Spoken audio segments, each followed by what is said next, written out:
السلام عليكم ورحمة الله وبركاته. كل سنة وانتم طيبين وربنا يجعل كل يوم بالنسبة لكم يوم جديد ويوم سعيد إن شاء الله. النهاردة أنا معايا الأستاذ مين؟ ابراهيم الدسوقي من دمياط.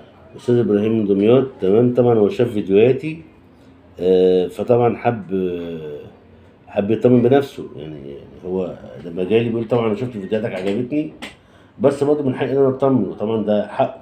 أنا شخصيا ما زعلتش طبعا. تمام. آه، أنا من ضمن فيديوهاتي بقول النجاح فكرة.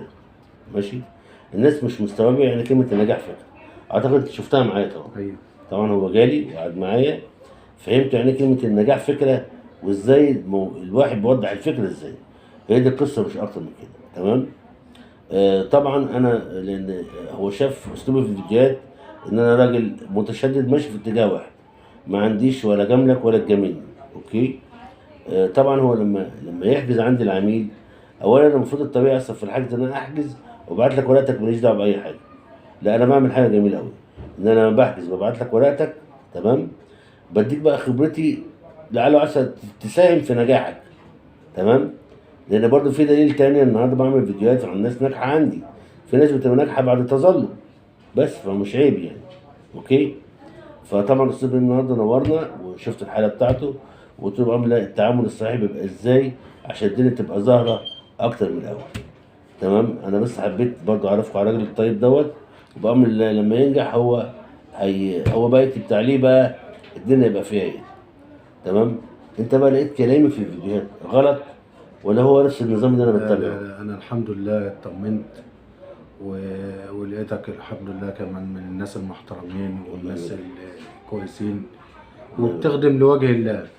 بالظبط. انا يعني اللي انا عرفته عنك او سمعته عنك انك راجل ما انتش لا بتاع فلوس ولا بتاع لف ولا وران ولا كلام من ده. انا جيت لك عشان اعرف راجل، انا كنت عايز اعرف راجل كويس، الله يبارك لك. الله يبارك. عشان كده جيت لك.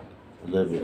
وان شاء الله يعني احنا نكون في حسن ظنك وانت تكون برضه في حسن ظننا. وبعدين دلوقتي الشرف بدون مقاطعه، انا اصلا أنا دلوقتي يعني ايه مراهنه في حاجه. هو في العادي لما بيجي ينجح بينجح بعد التظلم. انا رهنت ان هو بامر اللي معاه بامر بدون مقاطعه هينجح ان شاء الله اول مره وبدون تظلم. ان شاء الله يسمع تمام. معاك ربنا يا رب. وعايز بس افهمكم حاجه. اولا انا بقولها برضو تاني، انا ماليش علاقه باي شخص جوه المجالس اصلا. حلو. واللجنه فعلا ما بتظلمش حد، بس ساعات العميل بيظلم نفسه ان هو مش عارف يفهم اللجنه اللي انتوا فيها قوي معاه، مش عارف يتعامل. اوكي. انا بقى المفروض اصلا دول اساس الحجز وبس، لا انا بعمل حاجه حلوه، بحاول اكسب الحاجتين. ان انا مثلا بكسب فلوس الحجز، حلو الكلام، اكسب ثواب في الحاجه اللي انا اساعده يوضح المضمون ازاي. تمام. عشان ما تقلش عليكم، مثلا حبيت اوضح لكم مباشره مع العميل، ان انا برضه العميل يجي يقول لي انا عايز اجي لك عشان اطمن بنفسي ان انت شخص موجود وكده، ان كلامك كله صح. طبعا ده شيء شرف. الحاجه الاخيره، انا عايز اقول لكم الحمد لله، انا يعني عندي العمر بتوع الشهر بسم الله ما شاء الله. انا بس مش عايز احسن نفسي يعني. تمام كده. ربنا يزيدك يا استاذ الله احمد. يبارك لك واخد بال حضرتك. بس فربنا يوفق الجميع. امين. وبعدين برضه انا في حاجه عايز افهمها للناس، عشان ايه ساعات بعض الناس بتزعل مني يا عم ابراهيم. بمعنى ايه؟ انت مثلا النهارده العميل ممكن يبقى حاجز مع نفسه. اوكي.